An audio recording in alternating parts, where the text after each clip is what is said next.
Hello and welcome to Conversations with AgWest Bio.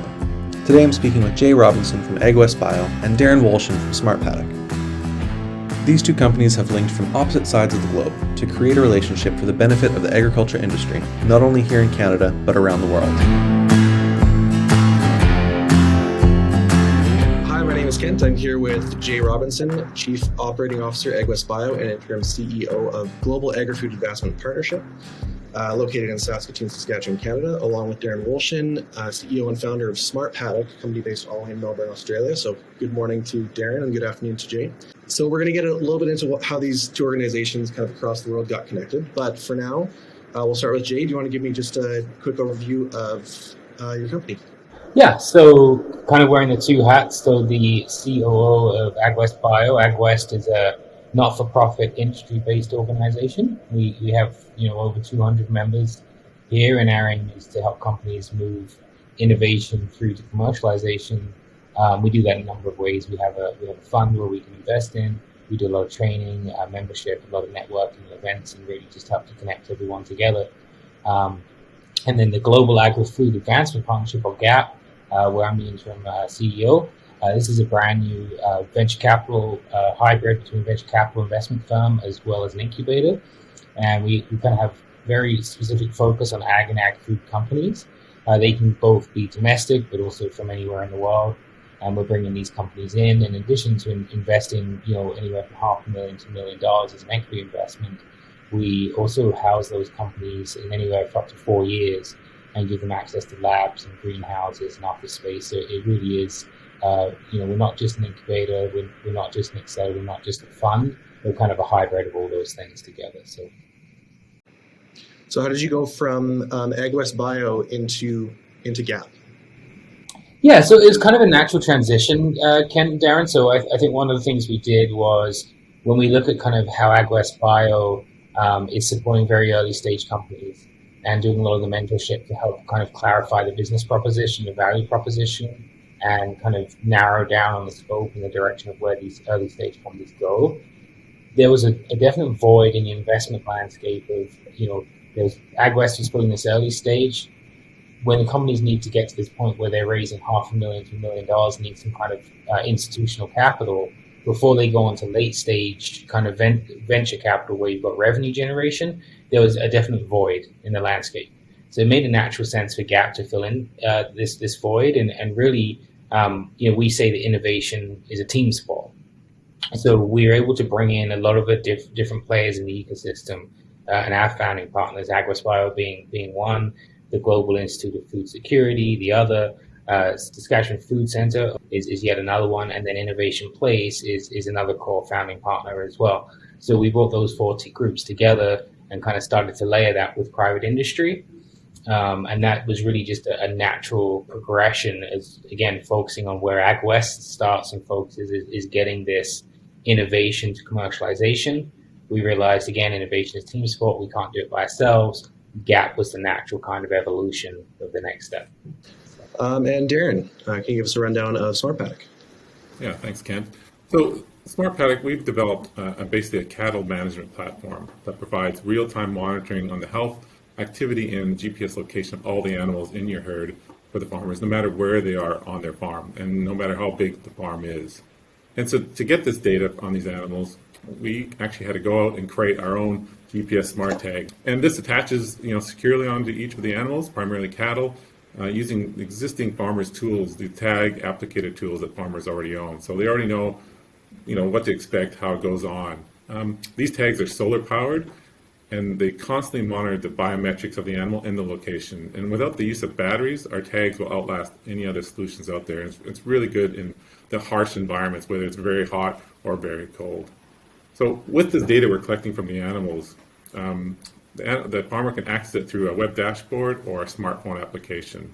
And our smart tags will detect crucial livestock issues like stray animals, stolen animals, or just downed animals that have been moving for a period of time, and send a text message or alert to the farmer so they can take the necessary actions to rectify any issues. And we are continuously working on more advanced features like calving detection, which is one of the big things that we're working on next. That's really Smart Paddock in a nutshell, I guess. What makes a farmer go from like kind of the traditional identifiers to the next step to these solar powered tags that you have? Well, really, it's just a kind of a next step in the evolution of these animals. I mean, these animals are worth a lot of money these days, and the value to each of these animals and to the farmers, they don't want to lose a single animal for any reason whatsoever. So if they can spend a little bit extra money, put on a little bit of a smart tag, especially on their more valuable animals, to know where they are, it really gives that peace of mind to the farmers, knowing I have 100 head out there. I know they're all well. They're doing fine. I can sleep well at night. But if there's concerns that they have, they can implement these kind of tools to really help them with that. So talking about GAP and the Ag-West Boffins Innovation Series initiative, can you just go over quickly what that is? Yeah, so the Ag-West Boffins Innovation Series was a partnership kind of predating GAP, and it was again a partnership between Ag-West Bio and Innovation Place. So the aim really there was to introduce some of the most cutting edge and novel solutions and kind of innovative tools to growers and food producers and manufacturers and farmers within the province and in Western Canada. And the aim is to show them what else is going on around the world, what solutions are being embraced, what solutions have already shown to be valuable. And instead of trying to reinvent the wheel here, how can we embrace this technology with the ultimate goal to make our ecosystem, our growers, our manufacturers in those sectors that much more competitive, not just domestically, but internationally on the global stage. So was it Ag-West reaching out to Smart Paddock, or was this kind of a program that was advertised and Smart Paddock got involved another way? No, that's a good question. Yeah, so we kind of partnered with the Cattlemen's Association in a 3-part series. So this was the first part of those series, and it was themed with exactly what I just mentioned, like some of the most innovative technologies going on around the world, specific to cattle. And then given, both Ag-West and we, again, even though we're based here in Saskatoon, Ag-West has, Western Canadian mandate, but our networks and our relationships are global. And, people invest in people. And I think Darren just touched on when he was kind of giving the explanation of Smart Paddock, what we look for, both at GAP, but also in the Ag-West Boffin Innovation Series, was real world solutions that are practical at the farm gate and offering valuable time saving, valuable cost saving, and actually solving a real life problem rather than trying to put a square peg in a round hole. So through our networks, we reached out to Darren and we built that relationship, and it's kind of grown from there, right, Darren? That's absolutely right. I remember you guys reaching out to us, and we were really keen to participate. Talking back about Smart Paddock here, it's been growing constantly over the last couple of years. Can you back up a little bit and tell me kind of what drove you to create the company, what kind of problems you've been solving off the bat? Yeah, absolutely. Thanks, Ken. So I started Smart Paddock about 3 years ago, and this is actually after discussion with a high school friend of mine in Alberta, because I'm originally actually from northern Alberta, and he had cattle. And I was visiting him at the time, and I was telling him I was building a GPS fleet management system for golf carts, of all things. And after mentioning this to him, he said, it'd be really nice if we could GPS track his cattle. So I'm like, why do you want to GPS track his cattle? His actually property wasn't that huge. So I thought that was interesting. So he said, well, during calving season, of course, it's very cold, and they're up 24/7, monitoring these animals. So if they could have GPS trackers on them, that'd just make their lives so much easier. So that's how it kind of got started. Then I went, back to Australia, and I started looking into the Australian market about some of the issues they're having. And in Australia, they have very large or remote pastures, and it gets very difficult to keep track or locate their herds. And the value of livestock is very high right now, especially in Australia. So they don't want to leave a single animal behind when they're mustering them. So, and even a couple animals lost is a big cost to the farm, right off the top. And there's actually a big ongoing issue with stolen animals, again, due to the high values. And they find the farmers get so frustrated with this, they're willing to do whatever it takes to try to nail these problems. And now we're looking to expand our offering by developing these more advanced features around breeding and reproduction, like calving, heat, pregnancy detection, which can be very valuable to the farmers, especially when they're implementing AI programs with their more high-value animals. So you want to tag all your bulls, you want to tag all your high-value breeding cows. Again, this is this is one of the direction we're taking the company, and we think there's some real return on investments for the farmers in this area. With kind of technology and farming is kind of catching up to the new technology now. Do you find there's a bit of a, not resistance, but there's kind of an old school way of doing things that's kind of hard to break into with this sort of technology? Oh, absolutely. So we talk to a lot of farmers. We go to different trade shows and events. Some farmers are really on top of this, and they're looking for solutions to these problems. But some farmers are a little bit more resistant.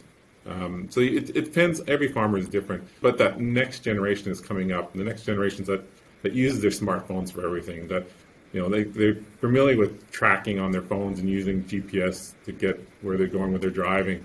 They're all used to this technology. That next generation is really going to be jumping on this and looking for this to be deployed on their farms to make their lives easier.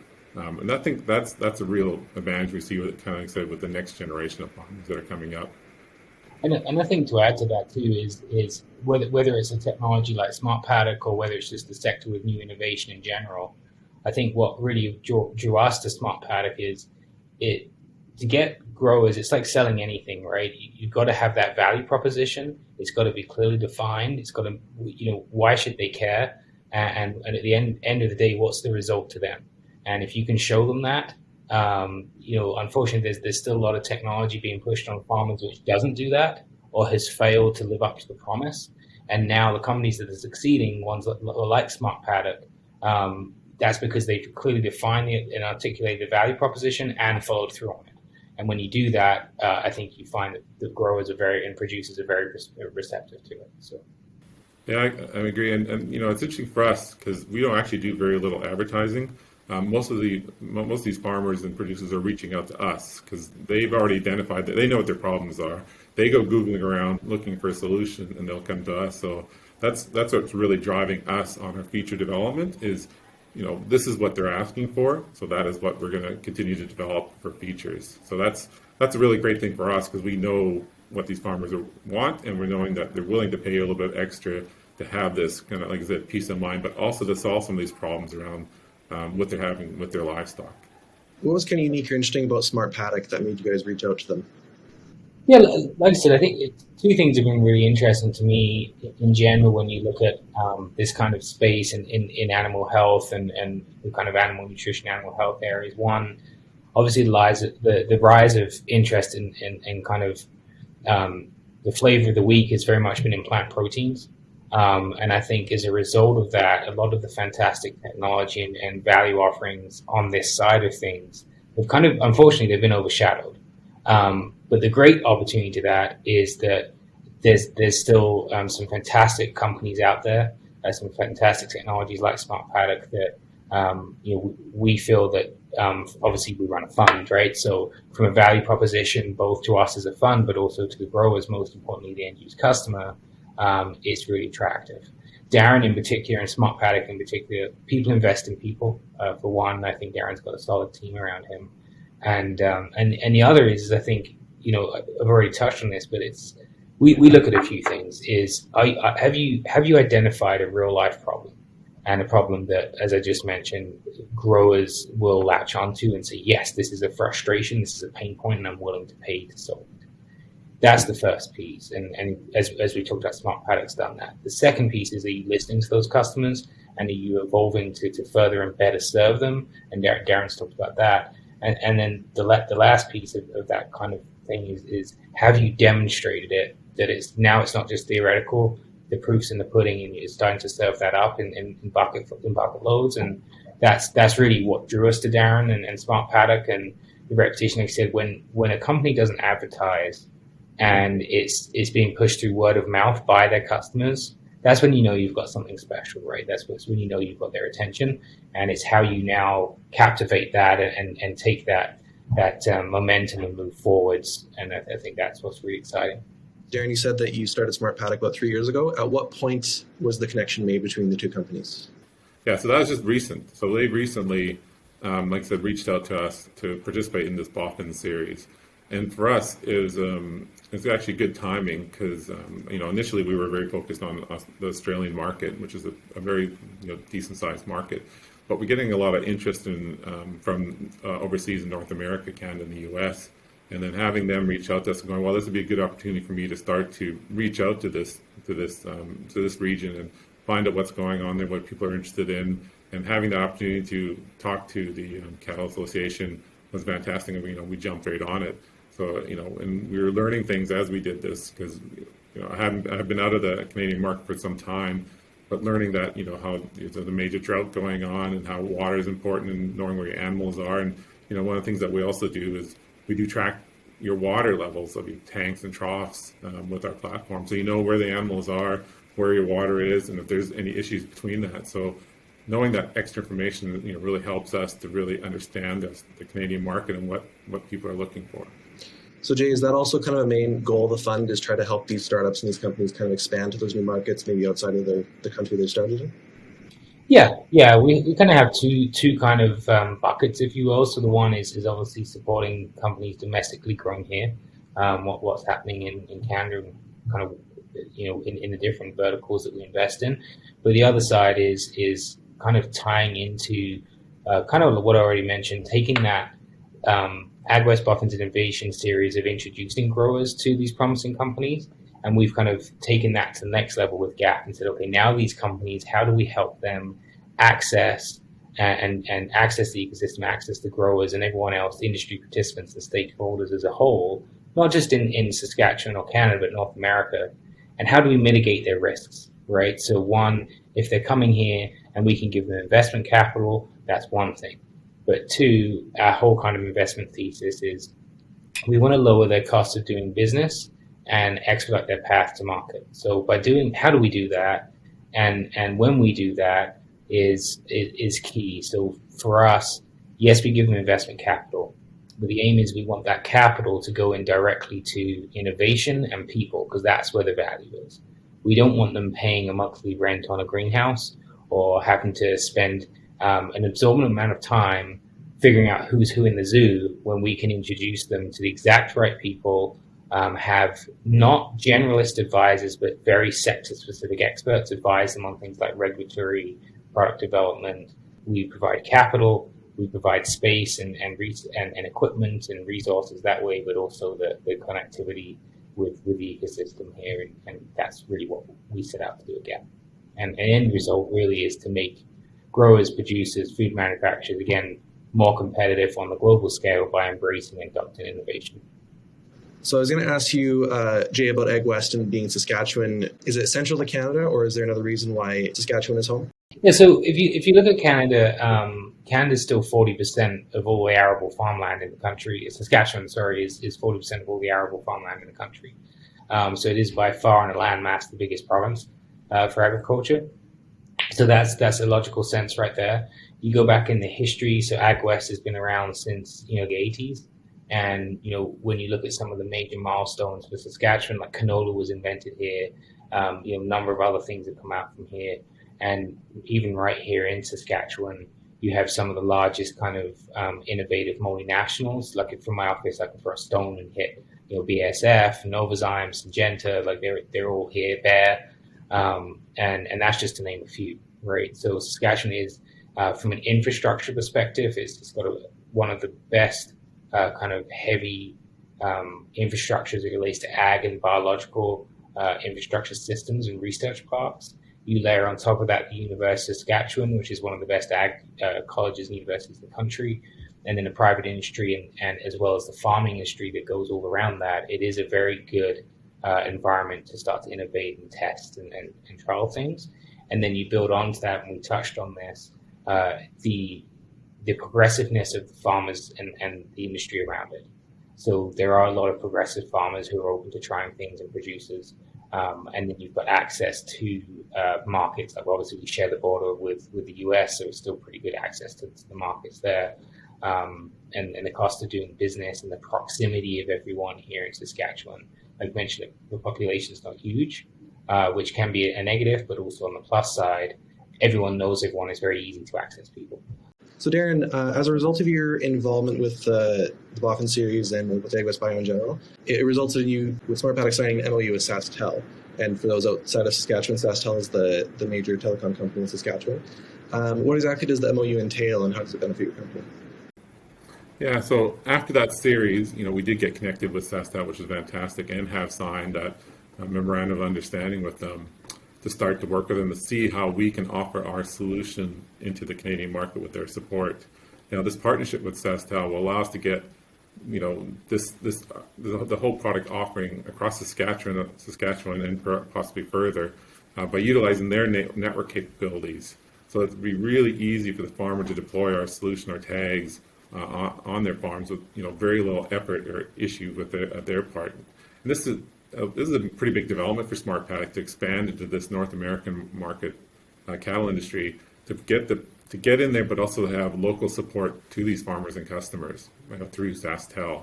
This agreement with SaskTel is just the beginning of what we're going to plan to do with them and how we're going to plan to expand into Saskatchewan primarily. So that's a pretty significant company to get connected with in Saskatchewan. Does that feel like the first step to kind of expanding into both ways, Alberta and Manitoba, with different telecoms? Yeah, absolutely. It's a good test market because it's a very good cattle industry in Saskatchewan and obviously central Canada.